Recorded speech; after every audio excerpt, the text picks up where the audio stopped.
Hi guys, so I'm at the ICC Cricket Academy again in Dubai, where behind me the Bangladesh cricket team will begin its training session in a short while. Later today, Afghanistan team will also hit the nets. I'm here to follow their sessions, but in the meantime, I thought I'll share some observations with you all on the India-Pakistan game from Sunday. Pakistan and India closed, didn't they? But in the end, India kept its nerves through Hardik Pandya and Ravindra Jadeja to get over the line and get their Asia Cup campaign off to a winning start.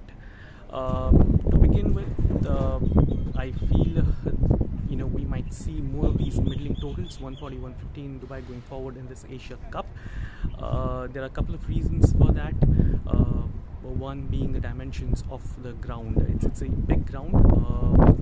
Clearing the ropes isn't as easy as it is at other venues. Unlike some smaller grounds where perhaps the misses would go for extra runs or even boundaries, here that's not the case. You have to put in the extra miles. And secondly, the sand-based outfield, unlike say England, South Africa, or in some grounds in India, where the ball tends to zip off the surface after falling, here it just tends to drop dead, and by that I mean it barely goes further. So the onus is on the batter to really force the pace, which is why we may not see the high totals we're used to seeing in T20 cricket, and 140, 150 will be a rather challenging total. Let's not forget that Dew hasn't made an appearance either in the first two games.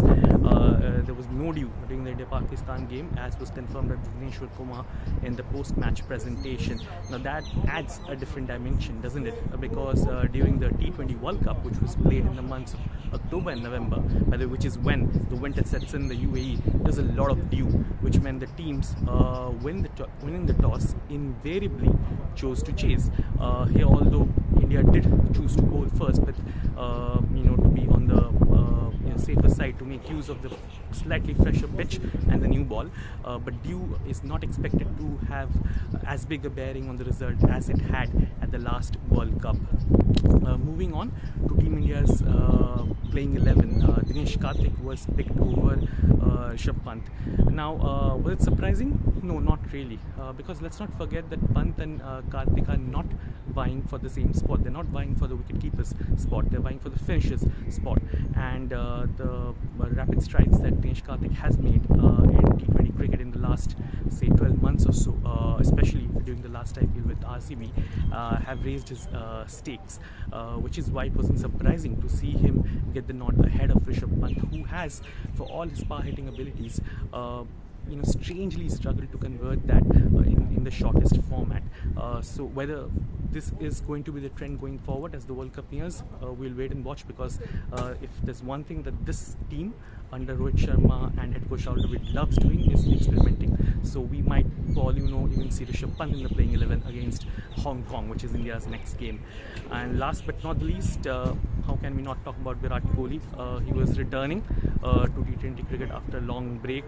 It was, well, not exactly a trademark Virat knock. There were a couple of really gorgeous shots when he felt he was finding his touch back before he eventually perished. So yeah, I wouldn't call it a very perfect innings, from a very perfect comeback rather, for Virat Kohli, but he would be happy to get some runs under the belt. Let's not forget, he would have been out in the first over itself had that catch been taken at slip. You can argue that his knock sort of helped strengthen India's top order after the early dismissal of KL Rahul. I doubt there will be any changes made to the batting order in this Asia Cup. I see Rohit Sharma opening with KL Rahul, with Virat Kohli coming in at 3 as usual, because this team, while it loves experimenting, it also believes in giving extended runs to players, and Virat of all people has surely earned it. Well, that will be all.